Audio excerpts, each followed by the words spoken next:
বিশ্ববাজারে টিকে থাকতে গার্মেন্টস খাতকে পুরোপুরি পরিবেশ বান্ধব করে গড়ে তোলার উপর গুরুত্ব দিচ্ছেন খাত সংশ্লিষ্টরা, যার মাধ্যমে অর্থনৈতিকভাবে আরও শক্তিশালী হবে দেশের পোশাক খাত।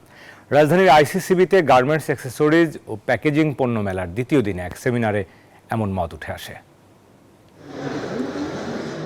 2024 সাল জুড়েই কঠিন সময় পার করেছে বাংলাদেশের তৈরি পোশাক খাত। তবে নতুন বছর চলতি 2025 সালে আশাবাদী এই খাতের সঙ্গে সংশ্লিষ্টরা।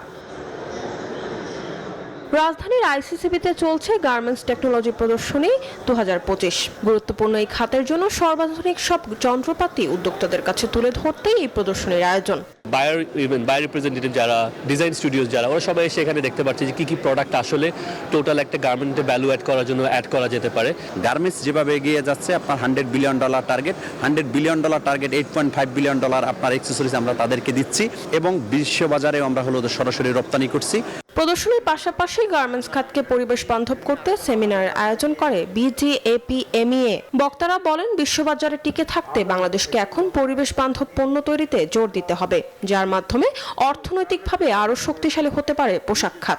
Green friendly and environment friendly production, but I think that will become the new normal, and we cannot really expect after right now, as you have very rightly mentioned, that we are not getting the premium for the environmental friendly production processes that we are pursuing. আইসিসিবির 8টি হলে এই প্রদর্শনীতে অংশ নিয়েছে 25 দেশের 500 প্রতিষ্ঠান।